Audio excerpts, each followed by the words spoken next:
Welcome back, everyone. Everyone seemed to enjoy the Creekside stories last time. So,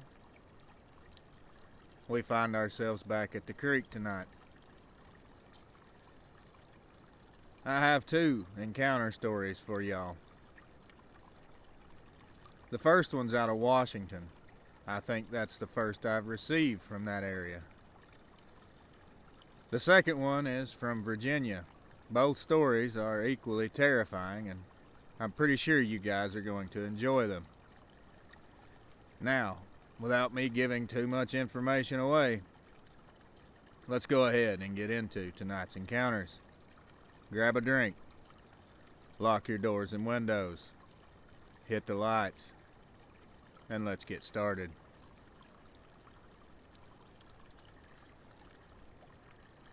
Hey Reels, I've been a faithful listener and subscriber for a couple of months now. My encounter happened to me and my husband Mark, so I've been pleading with him for a month now to tell me that it's okay to share this with you. He doesn't really like to talk about it much, and you can't blame him. After this, I may never tell it again. I'm hoping that it helps. Oh, and by the way, my name is Rachel. It happened a couple years ago when Mark and I were living in Stevenson, Washington. I don't know if any of you have ever been there, but it's a small town along the Columbia River Gorge. It's a pretty quiet place just tucked into the forested hills.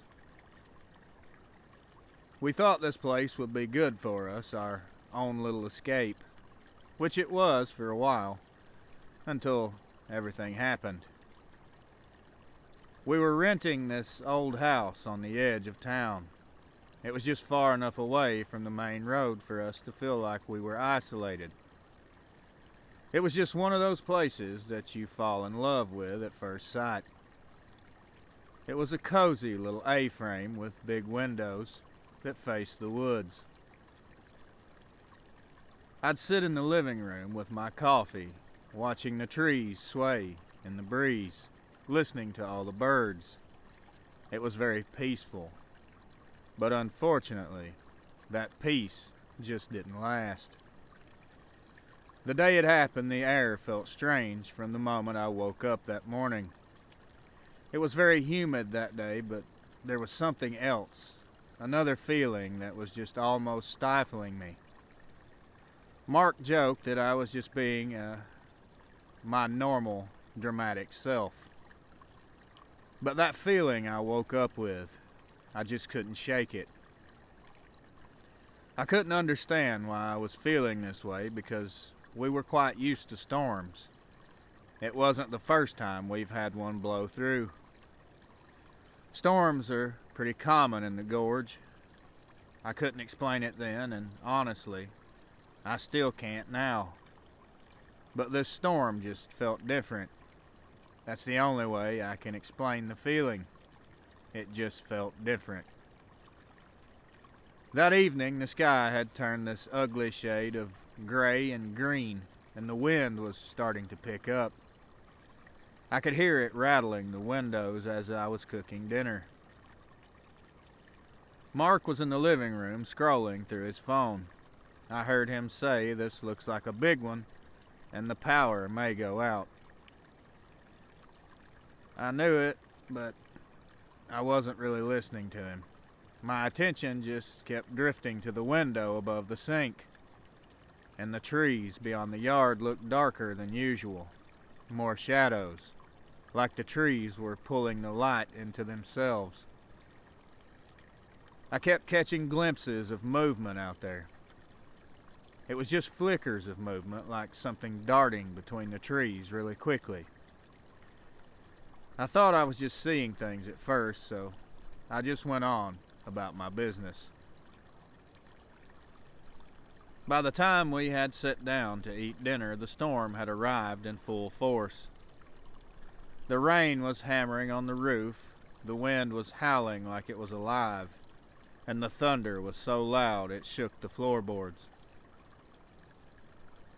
It should have been comforting, and normally it would have been, in a way. I had always loved storms, but this one just didn't feel like nature doing its thing. This one felt personal. I was sitting at the table, just pushing food around on my plate, when I heard it for the very first time. There was a strange, persistent scratching sound, and it was coming from the window up front. I asked Mark if he could hear it. He just looked up and asked me what did I hear. He didn't hear anything. I pointed to the window and told him I could hear something that sounded like an animal scratching or maybe a tree limb hitting the glass. He dropped his fork and stood up from the table. As he stood up, he told me it was probably just a branch, that the wind was pretty crazy out there right now. But when he pulled back the curtain, there was nothing there, just streaks of rain running down the glass. He turned back to face me and said, "See, it's nothing. You're just being paranoid. Everything will be fine. It's just a storm." I tried to believe him. I went back to my food, trying to ignore the uneasy feeling that was coiling in my stomach. But just a few minutes later, it came again. The same slow, annoying scratching. This time it was coming from the back side of the house. I knew something was happening at this point. I jumped up and said, "Okay, that's not the wind. There's something out there and it's scratching on the windows." I could see Mark was getting frustrated with me, and he just did. But he grabbed a flashlight from the counter, and we walked through the house, checking every window and every door. The storm had gotten so loud by then that it felt like it was inside the house with us, shaking the walls, roaring straight down through the chimney. But the scratching, it was always there, cutting through the noise of the storm. And at that very moment, suddenly, the rain just stopped. It didn't taper off. It didn't slow down. It completely stopped, instantly. It was like someone threw a giant umbrella over our whole house. One of the weirdest things I'd ever seen. Although the rain stopped, the wind just kept howling. The thunder was rolling on, but the rain was just gone. It was so weird. It was only a matter of seconds after the rain stopped that you began hearing the knocking. It came from the back door. 3 slow, deliberate knocks. Not pounding, not frantic, just patient. We both just stared at each other, frozen. He whispered for me to stay there. I knew what he was going to do, and I said no and grabbed his arm and said, "Don't. Whoever or whatever it is, just let it go away. Do not open that door." But Mark is a stubborn man. He slowly made his way toward the back door, flashlight in hand, like he was going to use it for a club. I stayed just a few steps behind him. Every nerve in my body was screaming at me to stop. I told him again, but he was determined. When he finally reached the door, he hesitated, just for a second. Then he shined the flashlight through the small window at the top of the door. I still had a hold of his arm, and I felt his shoulders tighten up and stiffen, and he took a few steps back. I asked him what was wrong. His voice was shaky, and he said, "I don't know, there's nothing there, but we've been married for a long time, and I knew my husband well. I could see it in his face. He didn't even believe what he just said to me. He was lying, and I knew it. I knew he saw something." Then the knocking came again. It was a lot louder, like it was stepping up its game to get our attention. Mark reached down and grabbed my hand and pulled me toward the basement. I asked him what he was doing, and all he said was, "We need to go, right now." I told him he was scaring me and he needed to tell me what was going on. He said, "I'll tell you later when we get to the basement. Now we need to go. Just trust me." And I did trust him. Of course I did. So we both headed down the stairs quickly. We locked the door behind us before heading down the stairs. The basement was damp and cold, and we had an old pull string light with just a dangling bulb, and of course the bulb was usually blown, and it wasn't any different this time. So the only source of light we had was the faint glow of the cheap little flashlight that we kept in the kitchen. We both sit down in the middle of the basement on the floor, holding our breath, listening for any sounds. Above us I could hear the house groaning. The floorboards were creaking as if someone or something was walking from room to room. I looked at Mark and said, "Oh my God, there's someone in the house." He just looked at me with huge eyes and put his finger to his lips to tell me to be quiet. Whatever was up there, moving around, it wasn't frantic, it wasn't searching, it knew exactly where we were. I don't know how long we stayed down there. Time just felt meaningless. Fear of that level can do strange things to people's minds. The storm raged on outside and the footsteps upstairs eventually stopped. But we didn't dare move until the first light of morning. When the sun finally came through, we climbed the stairs. The house was still and quiet. Everything was exactly as we left it. No broken windows, no overturned furniture. It was almost as if nothing had happened at all. I started wondering if maybe we'd just imagined it all, that the storm just made us believe all this stuff was happening. I felt so weird and confused. I thought everything was untouched. Mark was the one who first noticed the car. He called to me and told me to come to the window, his voice barely above a whisper. Our car was absolutely destroyed. The roof was completely crushed in. All the windows were busted out, and these deep gashes ran the entire length of the hood. Whatever had came into our home had left its mark, a final reminder that it had been there. Also, in our muddy driveway, we found these enormous footprints that led back into the woods. Mark wanted to call the sheriff, but I reminded him, what could we say? We never saw anything. I thought some person had done this.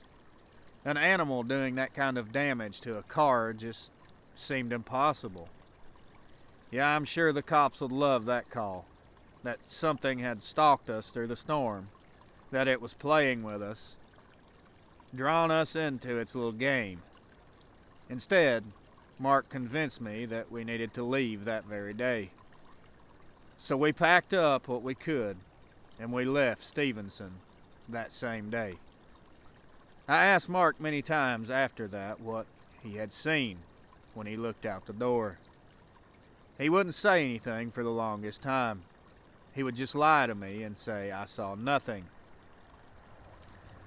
It was only about 6 months ago that he told me the truth about what was out there. I can't remember his exact words, but I'll describe it as best as I can remember. He said he saw something standing upright. It was so tall that it had to bend over to look through the window on the door. He said it was blacker than the night and covered in hair or fur. I still can't believe I'm typing this right now. This is crazy, but it's true. He said it had the head of a Doberman. He said that it reminded him a lot of the Egyptian god Anubis. He said its eyes were glowing a golden color, and it was just staring at him through the glass. I myself don't know what it was. We were never into spooky ghost stories or cryptids and things of that nature. He never really looked, but after he told me what he'd seen, I started digging around myself online. As soon as I Google searched the description he gave me, everything that I found went back to the Dogman. My husband has never lied to me. He's one of the most honest, down-to-earth, loving individuals on this planet, and I believe him. I believe that he saw a dogman that night. Like I said, I don't know what it was. Maybe I don't want to know what it was. All I do know is that it came with the storm, and it left with it. Now every time I hear thunder or see storm clouds, I wonder if that thing is going to come back again. That night changed us both. Now, before storms hits, we always lock and barricade everything we can inside the house. Most people think we're insane, but I don't really care. Our safety is more important than what people think about us. I'm glad I stumbled across your channel. I almost shared this encounter with another channel that I listen to regularly, but Mark just wouldn't go for it. I finally got him to listen to one of your episodes a few days ago, and apparently he heard something that he liked. He is the one that actually mentioned that we share this with you. I was surprised. So, we decided, and here we are. Please keep uploading encounters and never change what you're doing. I find your voice very soothing, and I love the backdrops in your videos. Please never change. Thanks for this opportunity. Love and prayers, Rachel.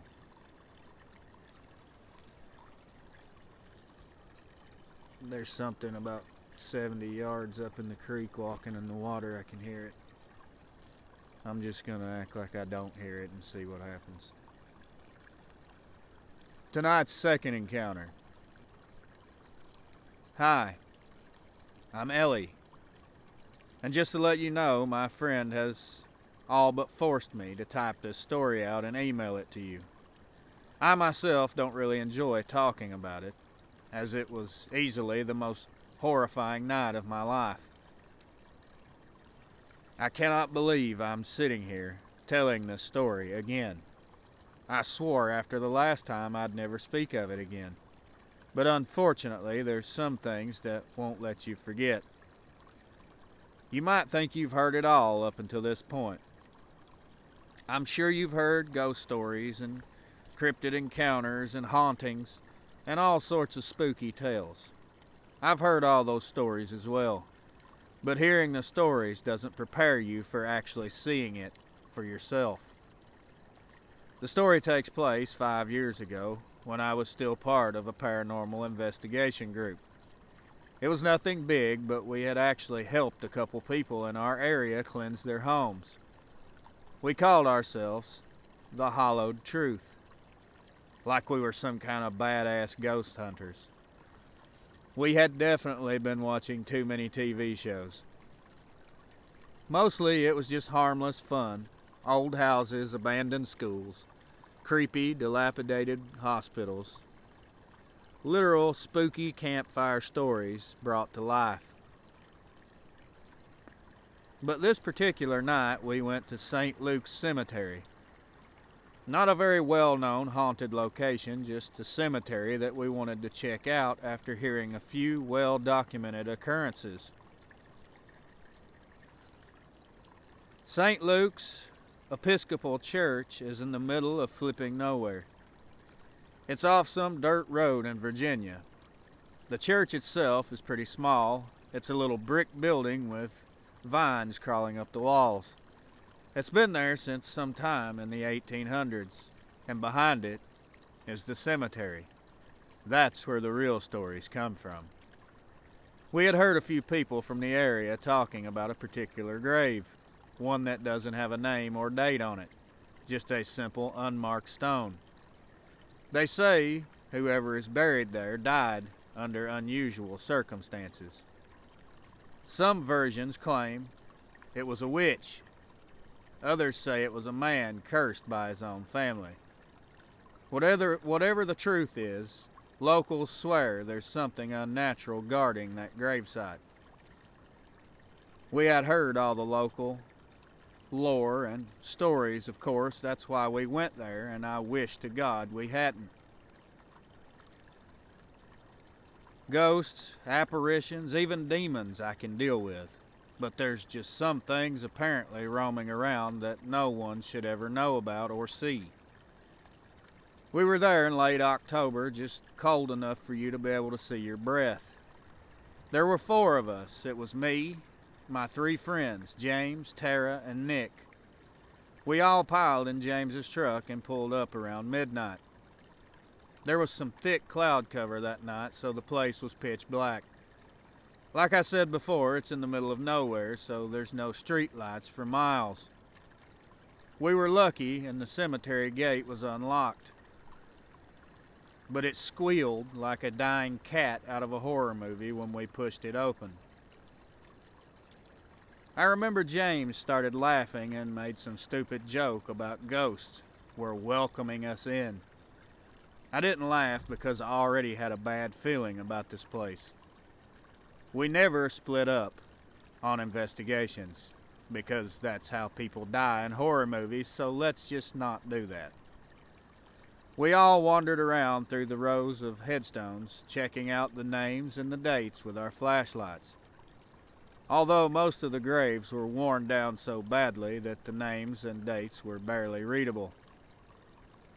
The closer we got to the back corner of the cemetery, the quieter it got. There wasn't a sound anywhere around us. It was deathly still and ear-piercing silence. And there it was. We found it. The unmarked grave. It just looked like any other headstone. It was weathered and plain, but I could definitely feel the static aura around it. It felt very heavy. There was definitely some sort of presence here. When you got close to the grave, the feeling you get is kind of like stepping into a room where 2 people just had a fight. The air is thick and everything's tense. I wasn't the only one who felt uncomfortable because Tara said she felt it too, and she was probably the bravest of all of us. She wasn't the kind of person to get scared very easily. I don't think I've ever seen her scared before. We were getting out our equipment and trying to set things up. We all had our little EMF detectors, a few digital recorders, you know, the usual stuff. Nick was the first one to notice something out of the ordinary. As we're trying to set up the digital recorders, he pointed towards the tree line and said, "Did you guys see that?" Everyone's now getting nervous, but this is what we came here for, isn't it? We all wanted to experience something paranormal, right? I was the first one to turn around, and there was something moving inside the woods, although it was too dark, so you really couldn't tell what you were looking at. It could have been an animal, could have been a weird creeper person, it could have been anything. As I kept watching and it got a little closer, I could tell that it was something upright, and it was very tall. Seeing the outline of this thing was definitely a huge factor in ruling out that it was not human. Its outline was shaggy, with shoulders that hunched like it was carrying a weight too heavy for its bone structure. I'll never forget James speaking up and saying, "What? Is that a deer?" But it wasn't a deer. You could clearly see that it wasn't a deer. I think he was just so scared that he wanted it to be a deer. It got to the edge of the cemetery and stepped out of the trees and into the open, where we all could fully see it. The first thing I noticed was this huge, bright set of red glowing eyes. It took a few more steps closer to us and stopped. I could now really pick out some details. The shape of its head was that of a dog or maybe a timber wolf. It was definitely canine, 100%. It was really dark out, and its fur, hair, or whatever didn't really stand out, so I'm guessing it was black in color. Its body appeared to be athletic and very physically fit. I could clearly see that this thing did not have paws. It had hands that reminded me of a raccoon. Not sure if it had claws or not, I couldn't tell, it was too dark. But it definitely had these long, stretched fingers. Nothing just... The thing just stood there silently, never blinking, staring at us, moving its head from one person to the next and then back. I felt like it was playing eeny, meeny, miny, mo, deciding who to go after first and who to let go. I heard someone behind me. I'm pretty sure it was Tara. She whispered, "What the hell is that?" Not one of us answered, but that was a mistake. As soon as she spoke, the thing moved. It started circling us at a distance, never taking its eyes off of us. That's why I came to the realization. People said something unnatural guarded this grave. Now, it was a long shot, but it was definitely worth trying. Maybe it wasn't after us. Maybe it just wanted us to leave. I whispered all this to James, and he decided to test it like a moron would do. He walked a little closer to the grave, holding out his hand like he was trying to calm my dog. He was trying to talk to this thing like it was a pet. He was saying things like, "Hey buddy, we're not here to hurt you," while holding his hand out. This thing was easily 8 feet tall, and it literally looked like a friggin' werewolf. And this idiot is trying to talk to it. I had finally seen enough stupidity, and I told him just to get back away from it and leave it alone. You don't even know what that thing is. But he didn't listen to me, and he stepped a few more feet closer to the grave. This thing lunged at him so quickly without making a sound. It was so fast that I barely saw it move. 1 minute it was next to the trees, and the next it was right in front of James, growling and snapping its jaws. It never touched him. It just stood very close to him, trying to force him back. It was clear that it didn't want to hurt anyone. It just wanted us to go. That didn't take a genius to figure this out. James stumbled backwards, tripping over his own feet. After that thing snapped and turned its attention to the rest of us. The thing never attacked, though. It just herded us like cattle, like it wanted us gone.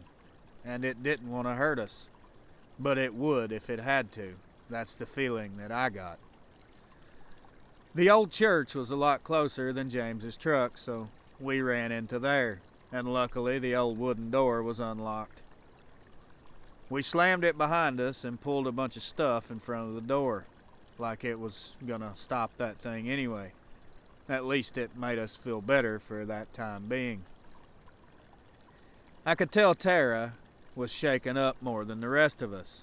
For some reason, she was just wild-eyed and staring at the floor. It was almost like she was somewhere else. I asked her if she was okay. She began talking right away.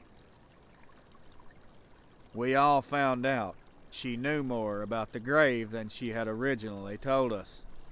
She told us that she had heard the story. The grave apparently belonged to someone who was cursed, someone whose spirit was never allowed to rest. She knew about the Dogman and said she had actually wanted to see that thing. Well, I myself did not really want to see it, but I'm glad she can cross that one off her bucket list. She said the legend says the Dogman wasn't a creature of flesh and blood. It was said to be a guardian, bound to protect the grave for all eternity. Now, I can't prove either way if this was true or not. Me, I don't believe that for a second. And now I'm not sure if it was protecting that specific grave, but what was very obvious is it wanted us to leave. We hadn't heard any sounds from outside for a long time, and we all decided together that we needed to get the truck and get the hell out of there. We moved all the stuff from in front of the door, and James cracked the door open just a few inches and peeked out. He said it was still walking around in the cemetery, but it was far enough away that we should have time to make it to the truck if we all run at the same time.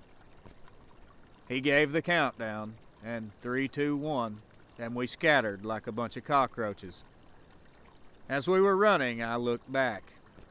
It didn't even bother to follow us. It was just standing tall with this big, broad, muscular chest, watching us. Its appearance is confusing to me. You hear all kinds of different stories like this about these creatures being flesh and blood, and then other people say that it's something spiritual. I kind of want to believe myself that it's somewhat of both. The body, the arms, the head, the legs, everything about it seems physical, all except for the way it moves and those eyes.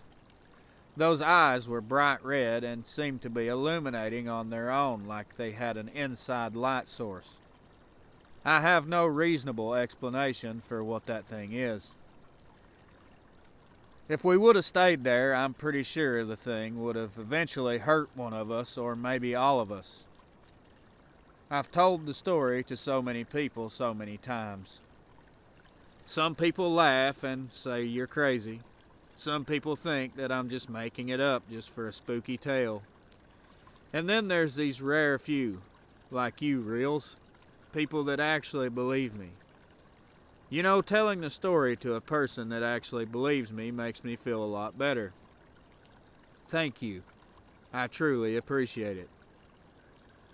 Our little group disbanded shortly after this event. Everyone kind of went their separate ways a year or so after. I occasionally see them here and there, and every time this gets brought up at least once. We all saw the same thing that night. We all experienced whatever that was that we experienced. We were out there looking for ghosts, but what we found that night in the cemetery was far worse. If you're ever unlucky enough to encounter one of these things, I would highly suggest you just stay out of its way. They seem to not want people around. I mean, it makes sense. It looks like a wolf, and wolves have territories that they will protect. So I imagine this thing was doing what felt natural to it, being territorial. Maybe, I don't know. I could sit here and theorize all night long, but that's not really helpful. The truth is, that's what we saw. It fits the description of a dogman, and that's about all we know for sure. Everything else beyond that would just be guessing. We were all pretty angry with Tara for a while after that. She had heard that that thing was out there in the area and put us all in danger by not telling us about it. But after we saw how it affected her mentally, we just forgot about it and kind of felt bad for her. That thing really messed her up. I saw her about 3 months ago, and she still says she has nightmares at least once a week about being back in that cemetery with that thing chasing her. Well, after all, she wanted to see it. You know what they say, be careful what you wish for, because you just might get it. I hope your channel continues to grow. You are a great narrator, and you truly deserve it. Thank you for doing what you do. I will keep you and your family in my prayers. Ellie. Well, there you have it, y'all. 2 more encounters just in time for bedtime. I have so many emails at this time that I can't even go through all of them. When I open my inbox, my phone tries to crash. I'm going to try to get another longer upload this weekend. Maybe put together a 2 or 3 hour compilation of all new encounters instead of doing the old ones. I don't like re-uploading the older encounters, but I figured you guys might want the longer episode just to continuously play while you're trying to sleep. I did make a couple of playlists. I put all the Kentucky encounters in one and all the trucker encounters in another. So if you like the Kentucky encounters or the trucker ones, there are some playlists for you to listen to. I'll try to do more as we move along here. Thank you, Rachel, and thank you, Ellie, for sending these encounters. They're both absolutely terrifying and amazing at the same time. I hope both of you approve of my narration. And to all you faithful listeners, I hope y'all enjoyed tonight's encounters as well. I'm literally frozen to my chair, so that's going to do it for tonight's upload. Be sure and drop kick that like button on your way out. Make sure to subscribe if you're not already. And don't forget to hit that bell so you'll be notified of any future uploads. Thank you all for listening and supporting the channel. Until next time, my friends, watch over your loved ones. Keep your head on a swivel. And as always, good night.